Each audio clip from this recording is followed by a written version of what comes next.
you enjoy scary stories, you're in the right place. By liking this video and subscribing to the channel, you help us reach more people who love chilling tales just as much as you do.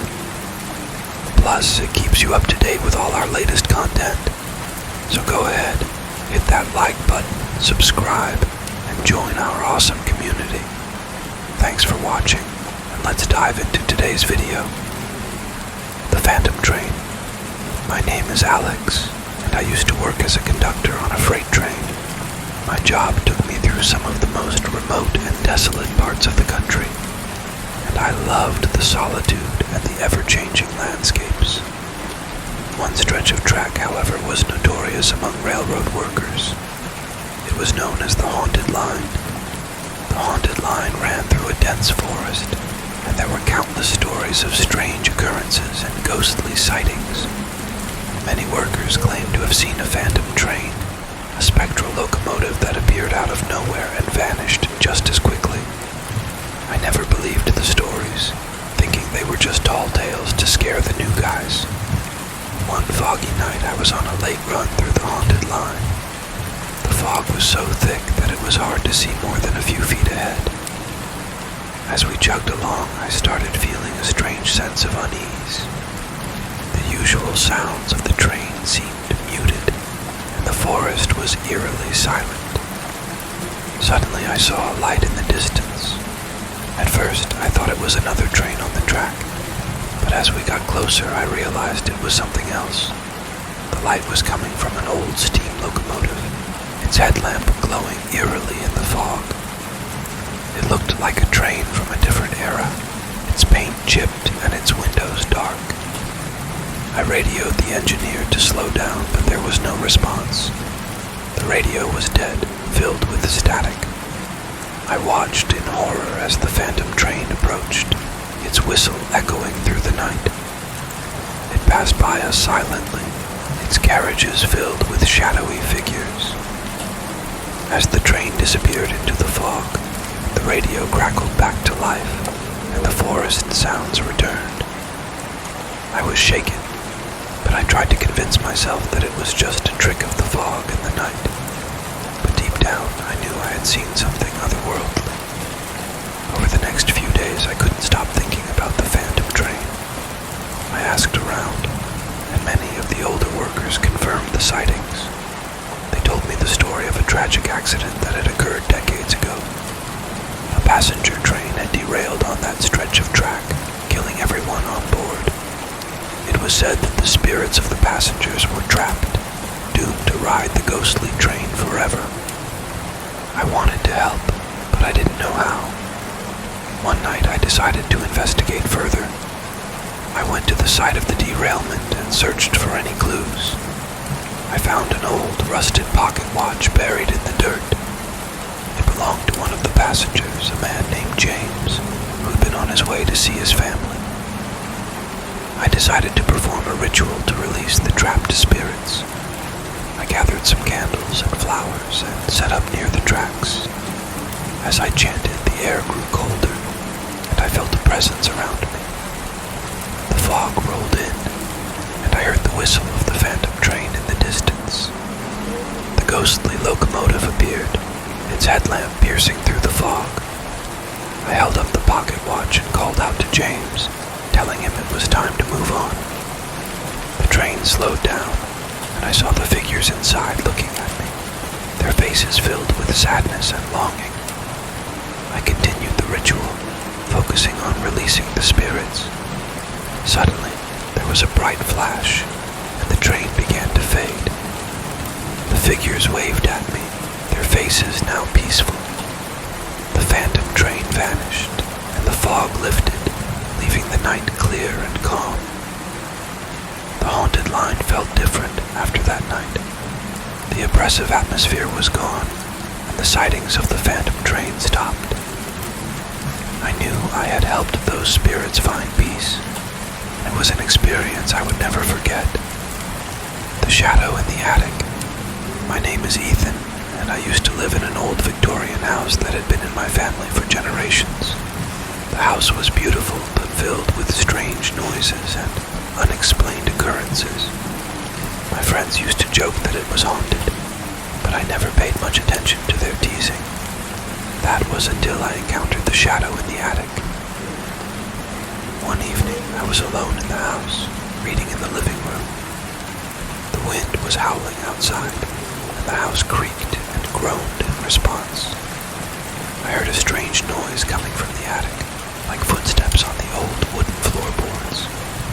I decided to investigate, thinking it might be a raccoon or some other animal that had gotten inside. As I climbed the stairs to the attic, the air grew colder. I felt a sense of unease, but I pushed it aside and opened the attic door. The room was filled with old furniture and boxes covered in dust. The only light came from a small window, casting eerie shadows on the walls. I searched the attic, but there was no sign of any animal. As I turned to leave, I saw a shadow move out of the corner of my eye. It was quick, darting behind an old wardrobe. I froze, my heart pounding. I called out, but there was no response. I decided to take a closer look. I moved the wardrobe aside and found an old, dusty mirror leaning against the wall. The mirror was cracked, and its surface was covered in grime. As I looked into it, I saw the shadow again, standing behind me. I turned around, but there was no one there. The shadow was only visible in the mirror, its shape shifting and flickering. I felt a cold chill run down my spine, and I knew I was not alone. Over the next few days, the shadow became more active. I would see it in the mirror, watching me, following me around the house. I tried to ignore it, but it became more persistent, appearing in reflections in windows and even in my phone screen. I decided to do some research and found out that mirrors were believed to be portals to the spirit world. I wondered if the mirror in the attic was a gateway for the shadow. I reached out to a local historian who told me about the previous owners of the house. The house had belonged to a man named Mr. Collins, who had been a recluse. He was known for his obsession with the occult and had spent years conducting strange rituals. It was said that he had tried to communicate with spirits using mirrors, but something had gone wrong. I knew I had to find a way to close the portal and banish the shadow. I found an old book of rituals and spells and prepared to confront the entity. I set up in the attic, lighting candles and burning sage. I stood in front of the mirror and began to chant, focusing on closing the portal. The shadow appeared in the mirror, more menacing than ever. It seemed to grow larger, its form becoming more distinct. I continued the ritual, feeling the air grow colder and the light dimming. The shadow reached out, its hand pressing against the surface of the mirror. With a final chant, there was a flash of light, and the mirror shattered. The shadow vanished, and the attic grew warm again. I cleaned up the broken glass and felt a sense of relief wash over me. The oppressive presence was gone, and the house felt peaceful once more. I replaced the old mirror with a new one, making sure to bless it with protective symbols. The strange occurrences stopped, and I never saw the shadow again. Living in that house taught me to respect the unknown and to be cautious with objects that might have a dark history. The Cursed Painting. My name is Claire, and I used to work in an art gallery in a small town. The gallery was known for its eclectic collection, featuring works from local artists as well as rare pieces from around the world. One of the most intriguing pieces in the gallery was a painting known as the Cursed Painting. The painting was a beautiful yet haunting piece, depicting a dark, stormy landscape with a solitary figure standing on a hill. The figure's face was obscured, and there was an eerie quality to the scene that made it both captivating and unsettling. The painting had been donated by an anonymous benefactor, and there were rumors that it was cursed. Many of my colleagues believed the rumors, claiming that strange things happened whenever the painting was displayed. Lights would flicker, objects would move on their own, and some even said they heard whispers coming from the painting. I was skeptical, thinking it was just a case of overactive imaginations. One evening I was working late, preparing for an upcoming exhibition. The gallery was quiet, and I was alone. As I walked past the cursed painting, I felt a sudden chill. The air around it seemed colder, and I noticed a faint whispering sound, like a distant conversation. I stopped and looked at the painting. The figure on the hill seemed to be watching me, its obscured face almost visible in the dim light. I shook off the feeling and continued with my work, but the sense of unease stayed with me. That night, I had a nightmare. I was in the painting, standing on the hill in the middle of a storm. The wind howled, and the figure approached me, its face still obscured. I woke up in a cold sweat. The image of the figure burned into my mind. Over the next few days, strange things started happening in the gallery. Lights flickered, and objects moved on their own. I heard whispers and saw shadows out of the corner of my eye. My colleagues were frightened, and some refused to work late shifts. I decided to investigate the history of the painting. I discovered that it had been created by an artist named Evelyn Gray. Evelyn had been a talented painter, but she was plagued by personal demons. She had poured all her pain and sorrow into her work, creating pieces that were both beautiful and disturbing. The cursed painting was her final piece, completed shortly before she took her own life. It was said that she had imbued the painting with her anguish, trapping her spirit within it.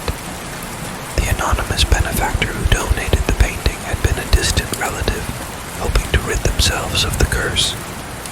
I knew I had to do something to free Evelyn's spirit and break the curse. I reached out to a local medium who agreed to help. We set up a seance in the gallery, surrounding the painting with candles and protective symbols. As we began the seance, the air grew colder, and the whispering grew louder. The figure in the painting seemed to move, its obscured face almost visible. The medium called out to Evelyn, asking her to come forward and find peace. Suddenly, there was a gust of wind, and the candles flickered. The figure in the painting stepped forward, its face still hidden. The medium continued to speak, offering words of comfort and release. The figure paused, then began to fade, its outline growing dimmer. The whispers stopped, and the air grew warm again. The painting seemed to lose its eerie quality, becoming just another piece of art. Evelyn's spirit had been released, and the curse was broken. The strange occurrences in the gallery stopped, and the sense of unease lifted. The cursed painting remained on display, but it was no longer a source of fear. It served as a reminder of the power of art and the importance of addressing the pain that can linger in unexpected places. The Ghostly Guardian.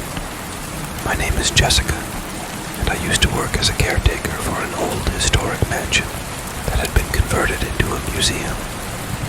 The mansion was filled with antique furniture, portraits of long-dead family members, and countless artifacts from the past. It was a beautiful place, but it had a reputation for being haunted.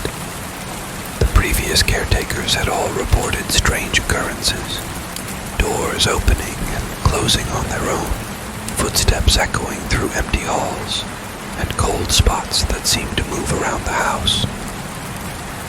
The most common story was about the Ghostly Guardian, a spectral figure said to protect the mansion and its treasures. I didn't believe in ghosts, but I loved the history of the mansion and was excited about my new job. The first few weeks were uneventful, and I started to think that the stories were just old legends. But then, things started to happen. One evening, I was locking up for the night when I heard footsteps behind me. I turned around, but there was no one there. The footsteps continued, moving down the hall and up the stairs. I followed the sound, but it always seemed to stay just out of reach. Another night, I was in the library, organizing some books, when I felt a cold breeze. I looked up and saw one of the portraits on the wall had fallen. The portrait was of a stern-looking man, one of the original owners of the mansion. I picked it up and noticed that the frame was undamaged, as if it had been gently placed on the floor. I started to feel uneasy, but I tried to brush it off. Then, one night, I saw the ghostly guardian. I was in the kitchen preparing to lock up when I saw a figure standing in the doorway. It was a tall man, dressed in old-fashioned clothing with a stern expression. His eyes seemed to bore into mine, and I felt a chill run down my spine.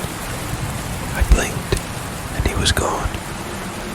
I tried to tell myself it was just my imagination, but I couldn't shake the feeling that I was being watched. The next day, I asked the museum curator about the ghostly guardian. She told me the story of James Blackwood, the original owner of the mansion. James had been a wealthy and influential man, known for his generosity and his fierce protection of his family and home. After his death, it was said that his spirit remained in the mansion, watching over it and its treasures. Many believed that he was the ghostly guardian, protecting the house from harm. I decided to do some research on James Blackwood and found out that he had been a collector of rare artifacts. One of his most prized possessions was a locket that had been passed down through his family for generations. The locket had been lost after his death, and it was said that his spirit would not rest until it was found. I felt compelled to find the locket and return it to its rightful place. I searched the mansion from top to bottom, looking through old boxes and drawers. Finally, in the attic, I found a small, dusty chest. Inside was the locket, its silver surface tarnished, but still beautiful. I took the locket to the curator, and we decided to place it in a display case in the mansion's main hall. As we did, I felt a sense of peace wash over me. That night, I saw the ghostly guardian again, but this time he looked different. His expression was calm, almost grateful. He nodded to me, and then he was gone. The strange occurrences in the mansion stopped, and the atmosphere became more peaceful. I continued to work there, feeling a connection to the history and the spirits that had once called it home. I knew that James Blackwood's spirit had finally found peace, and I was honored to have played a part in it. The Haunted Hospital. My name is Lily, and I used to work as a nurse in an old hospital that had been around for over a century. The hospital was known for its long history and its reputation for being haunted. Many of my colleagues had experienced strange occurrences, but I was skeptical. I didn't believe in ghosts, and I thought it was just a case of overactive imaginations. One night, I was working the night shift in the intensive care unit. The hospital was quiet, and most of the patients were asleep. I was doing my rounds when I heard a strange noise coming from one of the empty rooms. It sounded like someone whispering. I opened the door, but the room was empty. The whispering stopped, and I felt a cold breeze. I shrugged it off and continued my rounds, but I couldn't shake the feeling that I was being watched. Over the next few nights, the strange occurrences continued. Lights would flicker, and equipment would malfunction. I heard footsteps in the hallways, even when I knew I was alone. My colleagues started to notice my unease and told me about the hospital's most famous ghost, known as the Gray Lady. The Gray Lady was said to be the spirit of a nurse who had worked in the hospital many years ago. She was known for her kindness and dedication to her patients, but she had died under mysterious circumstances. Some believed she had been murdered, while others thought she had taken her own life. Her spirit was said to wander the halls, still caring for the patients. I was skeptical, but I couldn't deny the strange occurrences. One night, I was in the break room, taking a moment to rest when I saw her. The gray lady was standing in the doorway, her face sad but gentle. She wore an old-fashioned nurse's uniform, and her eyes seemed to look right through me. I blinked, and she was gone. I felt a chill run down my spine, but I also felt a sense of sadness. I wanted to help her find peace. I decided to do some research and found out that the nurse's name was Emily Hart. She had been a beloved member of the hospital staff, and her death had been a great tragedy. I discovered that Emily had been involved in a love affair with a doctor, and when he broke off the relationship, she had been heartbroken. Some believed that she had taken her own life in despair.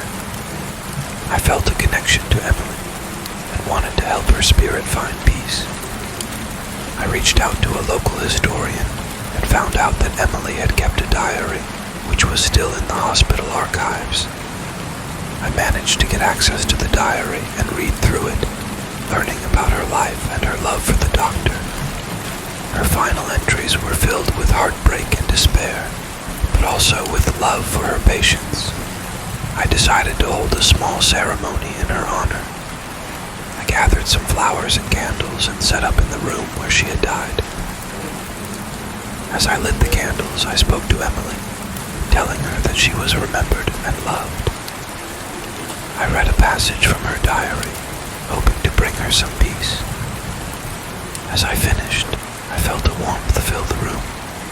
The air grew still, and I saw a faint, glowing figure standing by the door. It was Emily, her face now peaceful and serene. She nodded to me, then she faded away.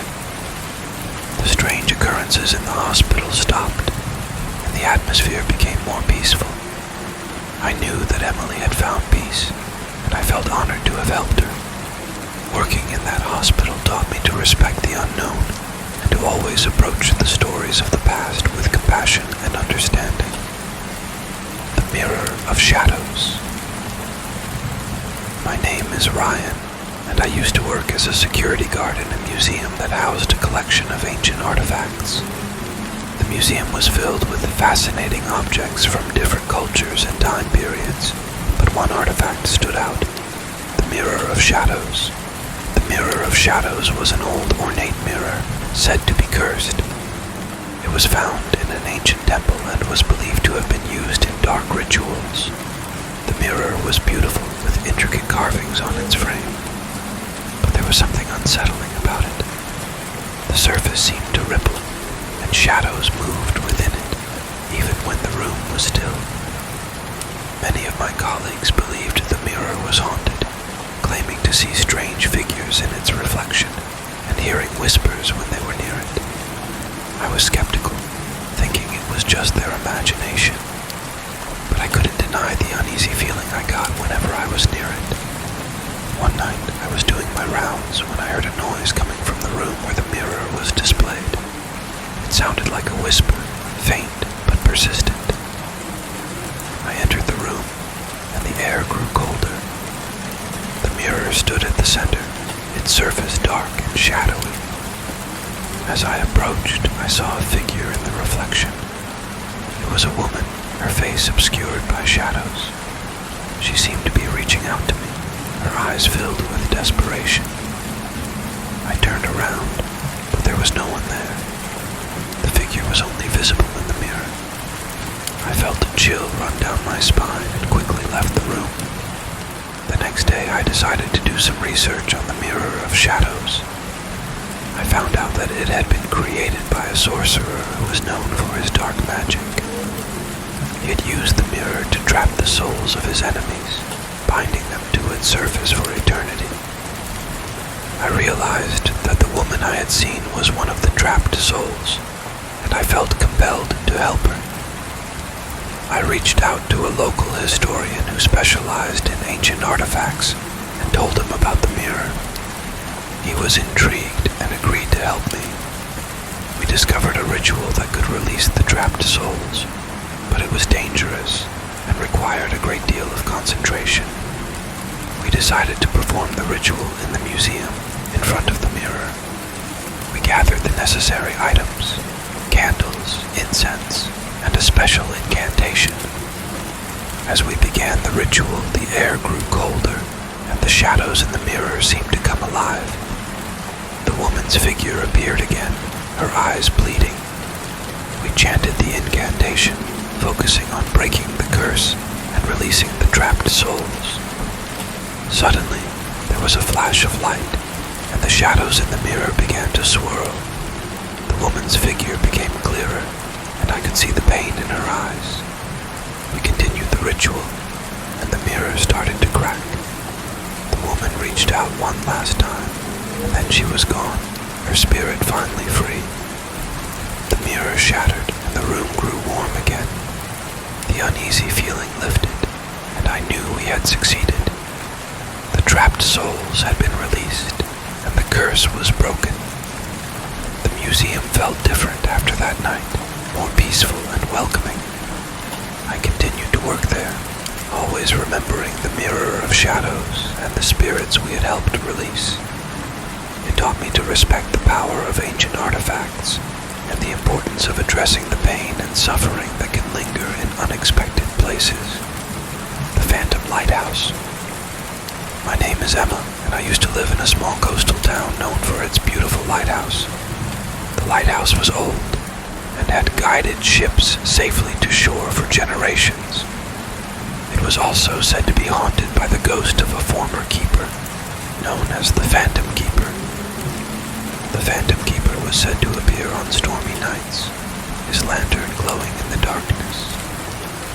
Many of the townspeople claimed to have seen him, his figure silhouetted against the stormy sky. Some believed he was protecting the ships, while others thought he was searching for something he had lost in life. One stormy night I was walking along the beach when I saw a light coming from the lighthouse.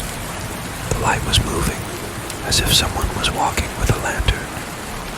I knew the lighthouse had been automated for years, and that there was no one there. Curiosity got the better of me, and I decided to investigate. As I approached the lighthouse, the wind howled, and the rain lashed against me. The light continued to move, guiding me up the steps. I entered the lighthouse and saw the figure of the Phantom Keeper standing at the top, his lantern glowing. He looked at me, and I felt a chill run down my spine.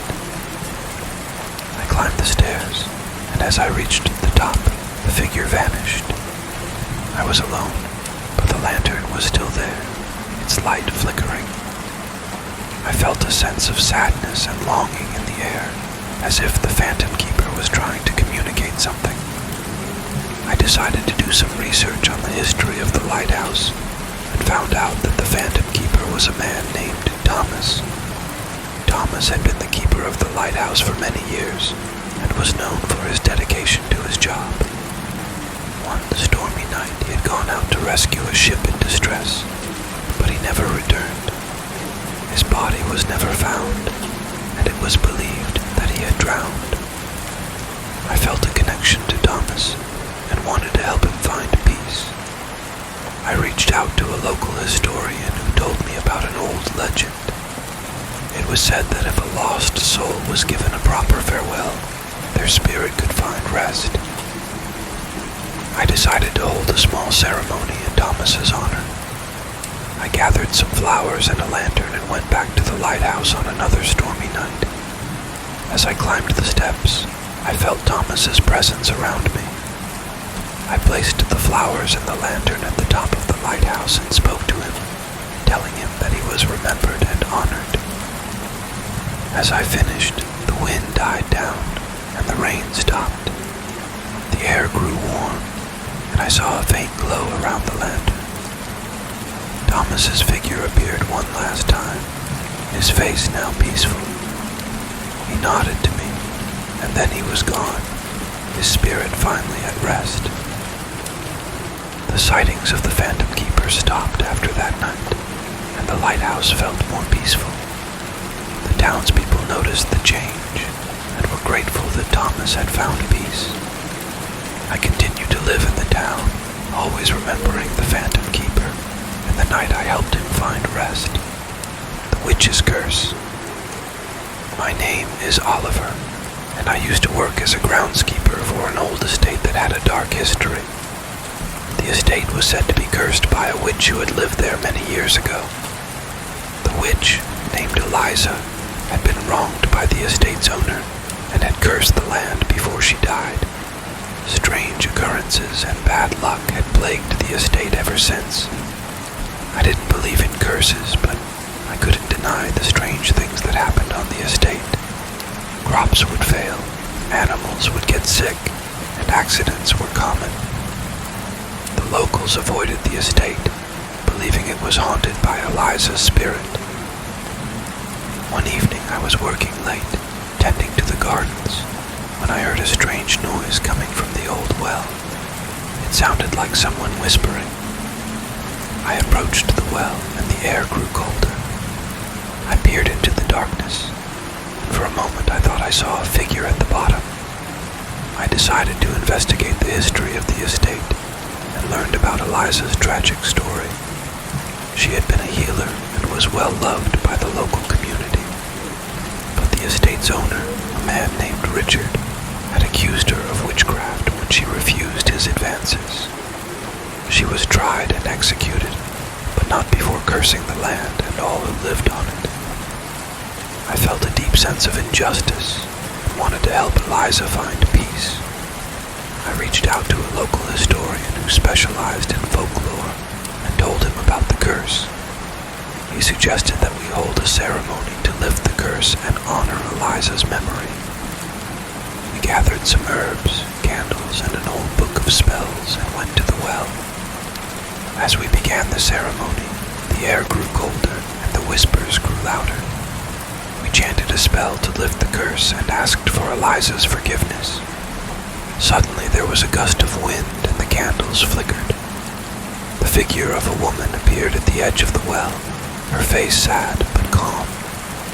It was Eliza. We continued the ceremony, offering words of apology and respect. Eliza nodded, and then she faded away, her spirit finally at peace. The strange occurrences on the estate stopped, and the land seemed to come alive again. The crops flourished, the animals were healthy, and the sense of unease lifted. The locals began to visit the estate again, and it became a place of beauty and peace. I continued to work there, always remembering Eliza and the night we lifted the curse.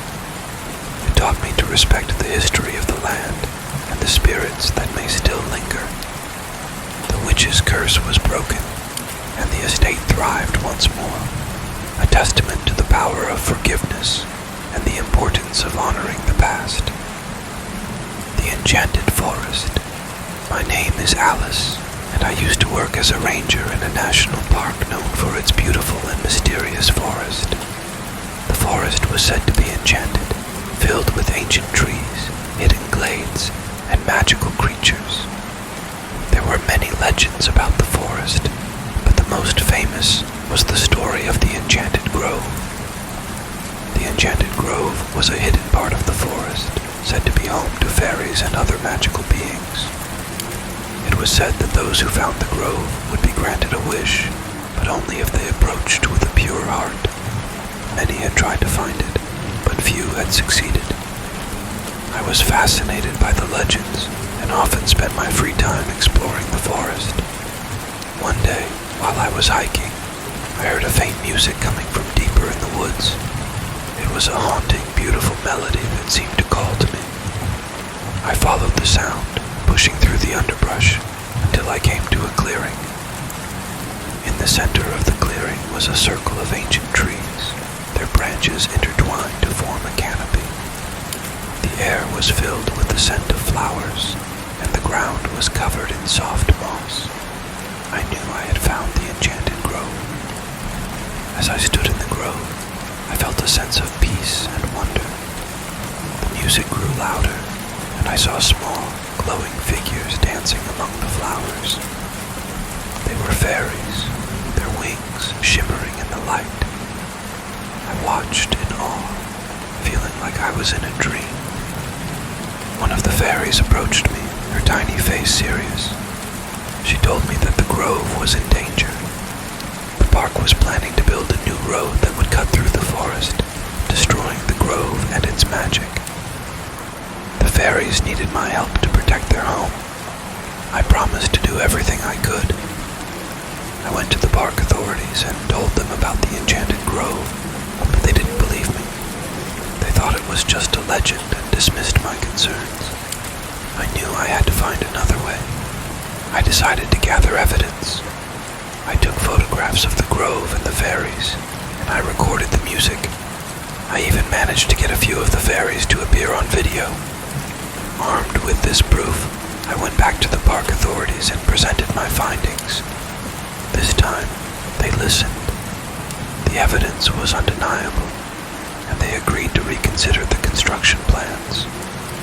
The grove was declared a protected area, and the road was rerouted to avoid it. The fairies were safe, and the magic of the enchanted grove was preserved. The experience taught me the importance of protecting the natural world and the magic that can still be found in it. The enchanted forest remained a place of wonder and beauty, a reminder that sometimes the legends are true. I continued to work as a ranger, always keeping an eye out for signs of magic in the forest. The enchanted grove became a popular spot for visitors who came to experience its beauty and perhaps catch a glimpse of the fairies. The forest thrived, a testament to the power of belief and the importance of preserving the wonders of nature. The haunting of Cedar Hill. My name is Jason, and I grew up in a small town called Cedar Hill. It was a quiet, unremarkable place, but there was one thing that everyone in town knew about. The old abandoned house on Elm Street. The house had been empty for as long as anyone could remember, and it was said to be haunted by the spirit of a woman named Margaret. Margaret had lived in the house many years ago. She was known to be a kind but reclusive woman who kept to herself. One night, there was a fire, and the house burned down with Margaret still inside. Her death was a tragedy, and some believed that her spirit never left the house. As kids, we would dare each other to go up to the house and see if we could spot Margaret's ghost. Most of us were too scared, but there were always a few brave souls who claimed to have seen her shadowy figure in the windows or heard her crying in the night. I was always skeptical, thinking it was just a way to scare the younger kids. When I was a teenager, my friends and I decided to spend the night in the old house. It was meant to be a fun, spooky adventure. We brought sleeping bags, snacks, and flashlights, ready to spend the night telling ghost stories and trying to scare each other.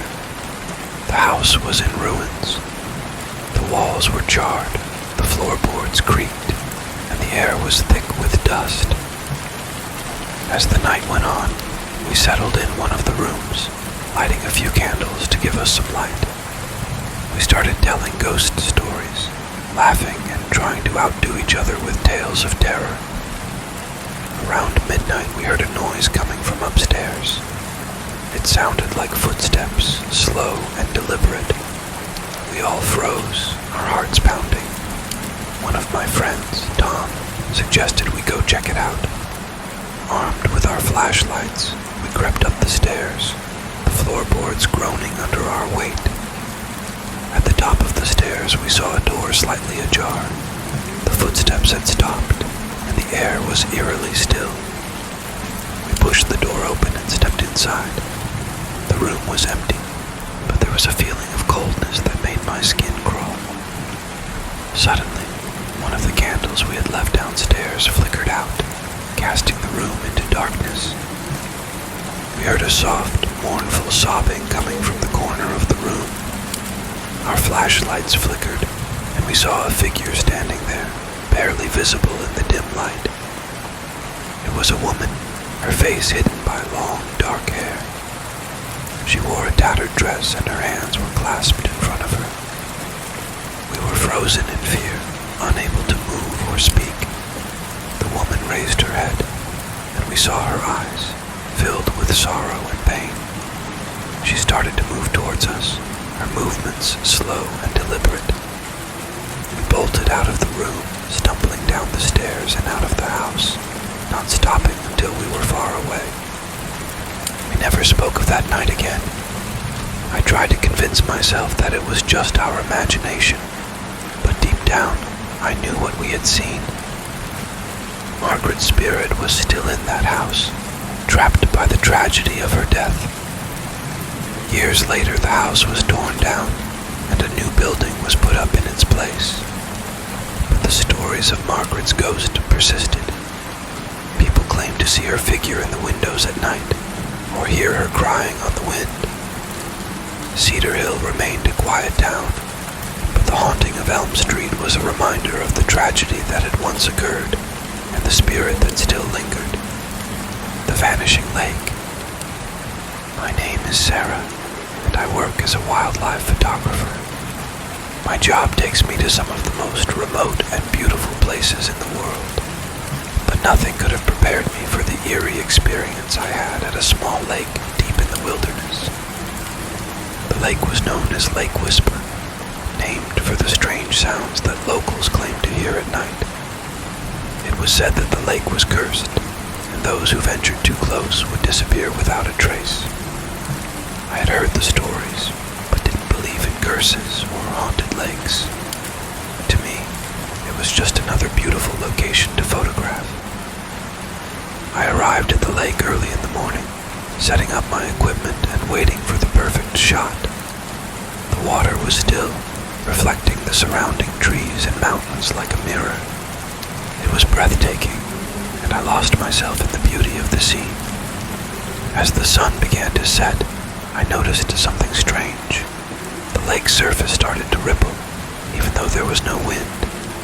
The ripples grew larger, and I heard a faint whispering sound. It was soft at first, but it grew louder, like voices carried on the breeze. I felt a chill run down my spine. I decided to stay overnight to see if I could capture the phenomenon on camera. I set up my tent a safe distance from the water and waited. The whispering continued, and the ripples on the lake's surface seemed to move in patterns, almost as if something was stirring beneath the water. Around midnight, the whispering grew louder, and I saw a figure standing at the edge of the lake. It was a woman, her long hair flowing in the breeze. She was staring out at the water, and I felt a sense of unease. I grabbed my camera and took a few shots, hoping to capture whatever was happening.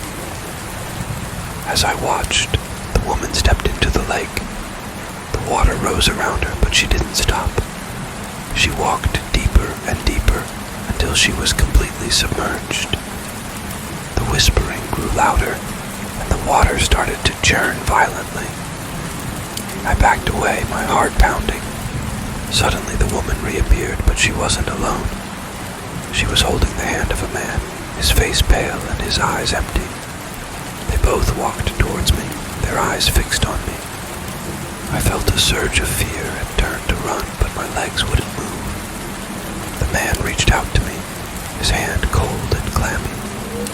He whispered something in a language I didn't understand. I struggled to break free, but his grip was like iron. The woman joined him, her eyes filled with sorrow. They pulled me towards the lake, and I felt a sense of doom. Just as I thought I was going to be dragged into the water, the whispering stopped.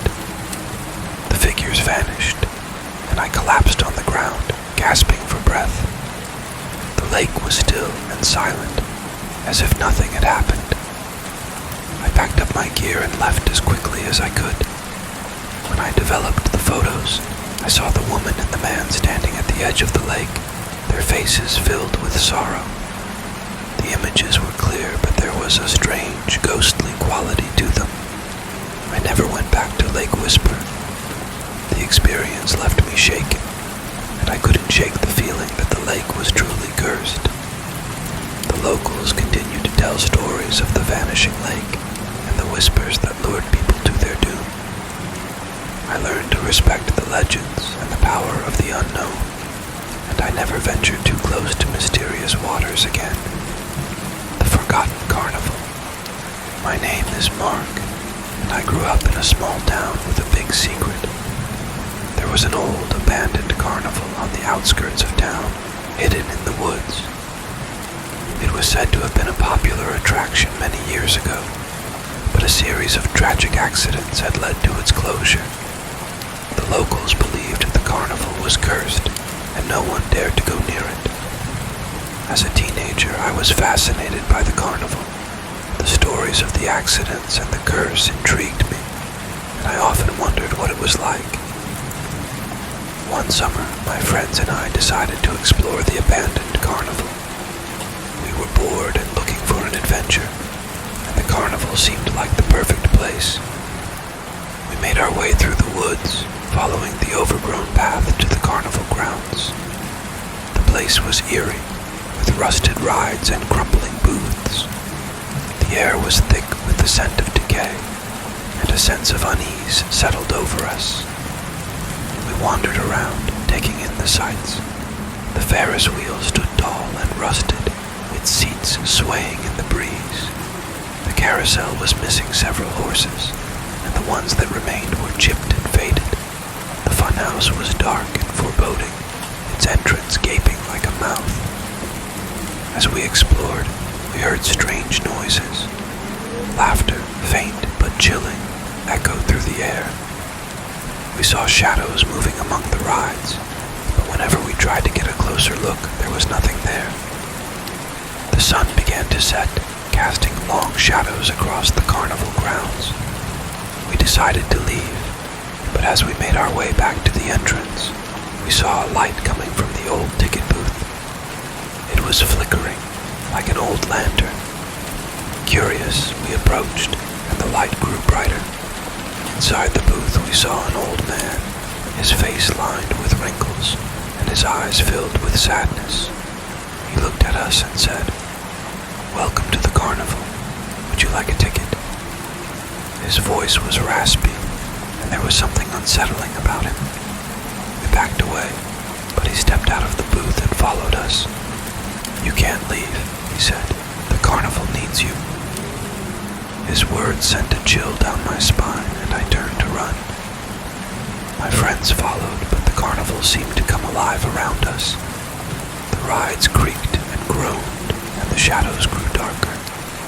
We ran through the funhouse, hoping to lose him in the maze of mirrors. The halls twisted and turned, and we were soon lost. The old man's laughter echoed through the funhouse, growing louder and more sinister. I felt like the walls were closing in on us. We finally burst out of the funhouse, only to find ourselves back at the entrance. The old man was waiting for us, his eyes glowing in the darkness. "You can't escape," he said. "The carnival never forgets." Desperate, we split up and ran in different directions. I made my way to the Ferris wheel, hoping to climb to the top and see a way out. As I climbed, the wheel began to turn, and I felt a sense of dread. I reached the top and looked out, but all I could see were the carnival grounds, stretching out endlessly. The old man appeared at the bottom of the Ferris wheel, his eyes fixed on me. "You belong to the carnival now," he said. "You can never leave." His words echoed in my mind as the wheel turned faster and faster, the world spinning around me. When I finally woke up, I was back in the woods, alone. My friends were gone, and the carnival was silent. I stumbled back to town, my mind racing with what had happened. I told the police, but they found no trace of the carnival or my friends. It was as if they had vanished into thin air. I never went back to the carnival, and I never saw my friends again. The town kept its secret, and the stories of the cursed carnival continued. I learned to respect the power of the unknown and the dangers of curiosity. The Forgotten Carnival remains a mystery, a place lost in time and haunted by the spirits of those who dared to enter. The house on Hollow Hill. My name is Emily, and I live in a small town with a dark legend. At the top of Hollow Hill stands an old mansion, abandoned and forgotten. The locals say the house is cursed, haunted by the spirits of its former inhabitants. The story goes that the family who lived there mysteriously disappeared one night, never to be seen again. As a child, I was fascinated by the mansion. It was a place of mystery and fear, and I often imagined what it was like inside. When I was a teenager, my friends and I decided to explore the house. It was meant to be a fun, spooky adventure, but it turned into something far more sinister. We made our way up the hill, the mansion looming above us like a dark sentinel. The air grew colder as we approached, and a sense of unease settled over us. The front door was ajar, and we stepped inside, our flashlights cutting through the darkness. The interior was decayed and covered in dust. The furniture was old and broken, and the walls were lined with faded portraits. The air was thick with the scent of mold and decay. We wandered through the rooms, marveling at the state of disrepair. In one of the bedrooms, we found a diary. It belonged to the daughter of the family, a girl named Clara. The entries were filled with descriptions of strange occurrences and feelings of dread. She wrote about hearing whispers at night and seeing shadows moving in the corners of her room. The last entry was particularly chilling. They're coming for us. We can't escape. We heard a noise coming from the basement, a soft, rhythmic thumping. We followed the sound, our hearts pounding. The basement door was slightly open, and we descended the stairs, the air growing colder with each step. At the bottom of the stairs, we found a large, empty room. In the center was a circle of old, withered flowers. The thumping sound was louder now, coming from behind a wooden door at the far end of the room. We approached cautiously, our flashlights flickering. We pushed the door open and found ourselves in a small, cramped room. There, in the center, was a large, ornate mirror. The thumping sound was coming from the mirror, as if something was trying to break through from the other side. As we watched, the surface of the mirror rippled like water, and a face appeared. It was Clara, her eyes wide with fear. She mouthed something, but we couldn't hear her. Suddenly, a hand reached out from the mirror, followed by another. They clawed at the edges, trying to pull themselves through. We backed away in horror, but the hands kept coming. The mirror cracked, and the figures began to emerge. They were the family, their faces twisted in fear and anguish. They reached for us, their eyes bleeding for help. We ran back up the stairs, the figures close behind. The house seemed to come alive around us, the walls closing in and the floorboards creaking. We burst out the front door and ran down the hill, not stopping until we were back in town. We told the police, but they found nothing in the mansion. The basement was empty and the mirror was gone. The house remained abandoned, a dark silhouette on the hill. The legend of the house on Hollow Hill continued, and I never went back.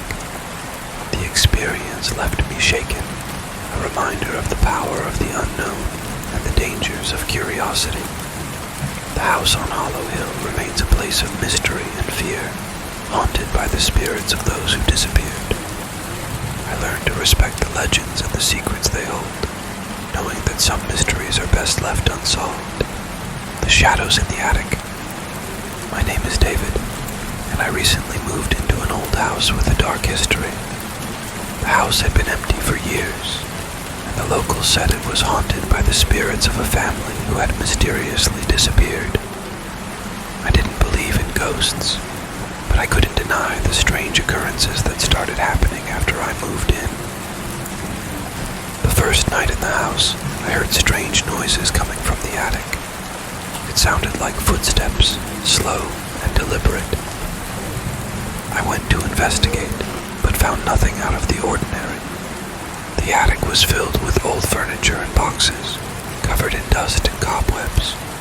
The next night the noises were louder. It sounded like someone was moving furniture around.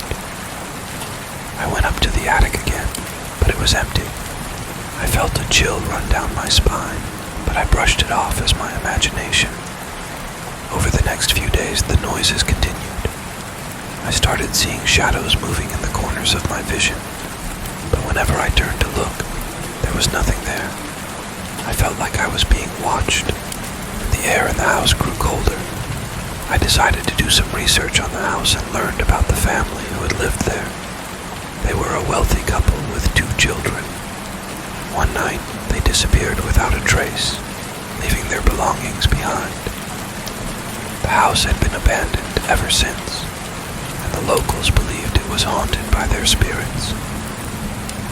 I found an old diary in the attic belonging to the wife, Margaret. The entries were filled with descriptions of strange occurrences and feelings of dread.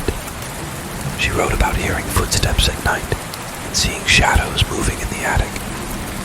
The last entry was particularly chilling. "We can't stay here. The shadows are closing in." One night, I woke up to find a figure standing at the foot of my bed. It was a woman, her face pale and her eyes empty. She stared at me for a moment, then disappeared. I felt a surge of fear and knew I had to leave the house. I packed a bag and went to stay with a friend. When I returned the next day, I found the house in disarray. Furniture was overturned and the walls were covered in scratches.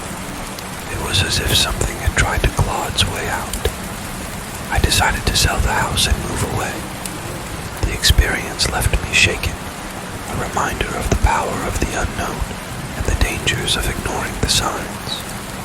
The house remains abandoned, a dark silhouette on the hill, haunted by the spirits of those who disappeared. The shadows in the attic taught me to respect the legends and the secrets they hold, knowing that some mysteries are best left unsolved. The house remains a place of fear and mystery, a testament to the power of the unknown. The Phantom Train. My name is Eric, and I work as a train conductor on a remote railway line. The line runs through dense forests and mountains, with only a few small towns along the way. It's a lonely job, but I enjoy the solitude and the beauty of the landscape. One night, while making my usual rounds, I saw something strange. A train appeared on the tracks ahead of us, moving at a high speed. It was an old-fashioned steam locomotive, its lights flickering and its whistle echoing through the night. I had never seen a train like it before, and I felt a sense of unease. I radioed the control center, but they had no record of another train on our line. As we got closer, the train vanished, leaving no trace. The experience left me and my crew baffled, and we couldn't shake the feeling that something was wrong. Over the next few weeks, we saw the phantom train several more times. It always appeared at night, moving silently along the tracks. Each time it vanished before we could get a closer look. The sightings became more frequent, and I began to feel a sense of dread. One night, the phantom train appeared again, but this time it was different. It was moving slower, and I could see figures standing on the platforms. They were dressed in old-fashioned clothes, their faces pale and ghostly. They stared at us as we passed, their eyes filled with sorrow. I decided to investigate the history of the railway line and learned about a tragic accident that had occurred many years ago. A passenger train had derailed, killing everyone on board. The wreckage was never recovered, and the line was closed for several years before being rebuilt. I realized that the phantom train was the spirit of the doomed passengers, trapped in a never-ending journey. I felt a sense of sadness and a desire to help them find peace. I began to leave flowers at the spot where the train always appeared, hoping to offer some comfort. One night, as I placed the flowers on the tracks, I saw the phantom train again. This time, it stopped in front of me. The doors opened, and a figure stepped out. It was a woman, her face filled with sorrow. She reached out to me, and I felt a sense of peace wash over me. She spoke in a soft, echoing voice, thanking me for my kindness. She told me that the passengers were trapped in the train, unable to move on. She asked me to help them find peace. I promised to do everything I could. The next day, I contacted the railway company and told them about the phantom train and the accident. They agreed to hold a memorial service for the victims, and we invited the families of those who had died. The service was held at the spot where the train always appeared, and we placed a plaque in their memory. That night, the phantom train appeared for the last time. The passengers stepped out, their faces filled with gratitude. They thanked me and my crew for helping them find peace. The train vanished, and I felt a sense of closure. The experience left me with a deep respect for the power of the unknown and the importance of honoring the past. The phantom train taught me that some spirits need help to move on, and that kindness and compassion can make a difference. The railway line remains a place of beauty and solitude, but it is also a reminder of the tragic accident and the spirits who once traveled its tracks. Thanks for listening. Don't forget to like and subscribe for more chilling content.